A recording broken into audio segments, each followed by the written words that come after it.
היי חברות וחברים, אם עוד לא הכרנו, שמי אלני, אשת פיתוח עסקי. בסרטון הזה אני קודם כל אלמד איך להעביר את התיקייה הנהדרת הזאת, שלכולכן כנראה כבר יש גישה, ואם לא פשוט תבקשו ממני גישה, זה לא בעיה. אנחנו נבין קודם כל איך להעביר את התיקייה הזאת מפריטים ששותפו איתי, Business Optimizer כאן זה ספרטה, לאחסון שלי. אנחנו נעשה ארגון והוספת קיצור דרך. אני כבר יצרתי קיצור דרך, אני פשוט אכנס לאחסון שלי, והנה כאן התיקייה הנפלאה. היום אני רוצה לדבר על משהו נהדר שנותן לנו המון שליטה וכוח על ההכנסות שלנו, בעיקר עסקים שרוצות ורוצים להציע את המוצרים והשירותים לחברות, לארגונים, מה שנקרא B2B, Business to Business. אז פה יש גיליון פניות יזומות, ואז זה מחולק לכל מיני לשוניות כאלה. תכף אנחנו נעבור אחד אחד. ראשית, עדיף לנו לדעת מי המתחרות והמתחרים שלנו. נגיד אני מורה ליוגה ואני רוצה להציע סדנאות ושיעורים בחברות וארגונים. יש פה מורה ליוגה בשם אסנת, אז אני רושמת אסנת ירין, סתם אני ממציאה. זה יהיה מגניב אם בסוף נגלה שיש איזו אסנת ירין שהיא מורה ליוגה. ואני יודעת שאסנת ירין היא מלמדת במספר חברות. נגיד היא מלמדת בחברת צ'ק, זאת חברה טכנולוגית, והיא מלמדת גם בחברת גוגל, וגם בחברת מאנדיי. Alright. קודם כל, יש לי כבר 3 לידים שאני יודעת שהם מחפשים תכנים תנועתיים, אז גם אני יכולה להתחרות ולהציע את השירות שלי, להבין מה הם מחפשים. המון פעמים חברה רוצה כמה ספקים לאותו דבר, אין שום בושה להציע את עצמנו, ואז אני מתחילה בעצם לחפש את הפרטים של אנשי הקשר הרלוונטיים. אם אין לכם מיומנות איך להשיג את הפרטים האלה ואיך ליצור קשר, פשוט תחסכו לעצמכם זמן, תפנו אליי ואני אלמד אתכם איך לעשות את הדברים האלה. זה לא פשוט, אבל זה לא קשה. למי שיש את המיומנות הזאת, תעבדו מסודר. הטבלה הזאת היא ממש תעשה שכל ותעשה סדר. אז כאן אנחנו נרשום את המתחרות והמתחרים, עדיף גם לעשות קצת מחקר שוק ולראות מה המחירים ומה השירות. אם יש לך מיומנות איך לעשות את זה, מצוין. אם לא, פשוט לדבר איתי.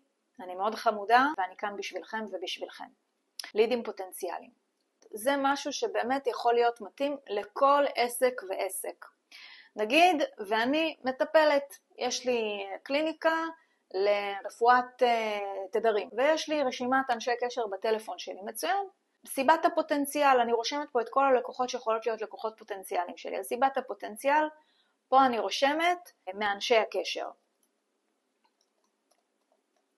או פה אני רושמת חבר בפייסבוק. ממש ככה.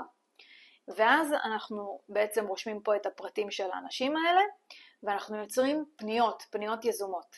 שוב, אם יש לך מיומנות איך לעשות את זה, מצוין. אם לא, דברו איתי, זה יחסוך המון.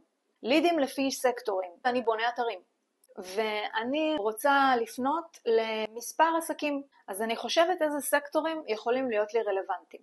אתר זה משהו שנותן תדמית לעסק. לאלו עסקים חשוב שיהיה להם תדמית. אז ניקח רופאים הם מקצוענים ועורכי דין, אגב עורכי דין ורואי חשבון הם אנשים שמוגבלים ביכולת השיווקית שלהם, הם לא יכולים בעצם לקחת לידים, שם ומספר טלפון באינטרנט, ולכן הם חייבים שיהיה להם אתר מאוד מאוד חזק, תדמיתי. אפשר לעשות פה סקטור כזה, רואי חשבון,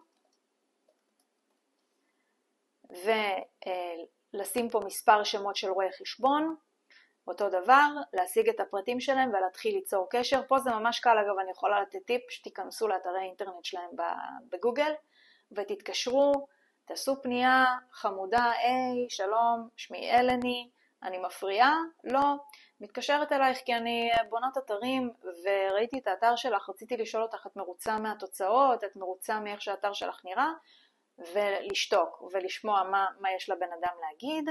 אותו דבר, אני רושמת פה, עורכי דין, וככה להתחיל למלא את הטבלאות האלה.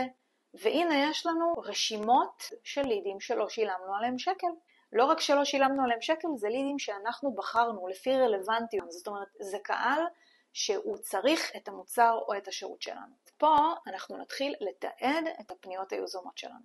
אנחנו נרשום פה את התאריך של הפנייה, את השם של הלקוחה הפרטית או של החברה, את סוג הפנייה והסטטוס. ברגע שהמתעניינת הזאת הופכת להיות לקוחה, אני מעבירה אותה ל-CRM, למערכת ניהול הלקוחות, ואני רושמת פה שיר, את הטלפון שלה, איך היא הגיעה, דרך פנייה יזומה, בעיה, אז פה אנחנו נבחר את הבעיה שלה, סטטוס, נרשום נגיד בהצעה, נגיד היא שילמה ל1,000,000 שקל, סתם, ופה אני יכולה להוסיף פריטים, ולציין מה השלב הבא, באמת לסגור, ותאריך עדכון של היום שבו אני עדכנתי את הרשומה הזאת. זה הגיליון של פניות יזומות. חשוב לי להגיד שלכל עסק שווה שתהיה את המיומנות הזאת של פנייה יזומה.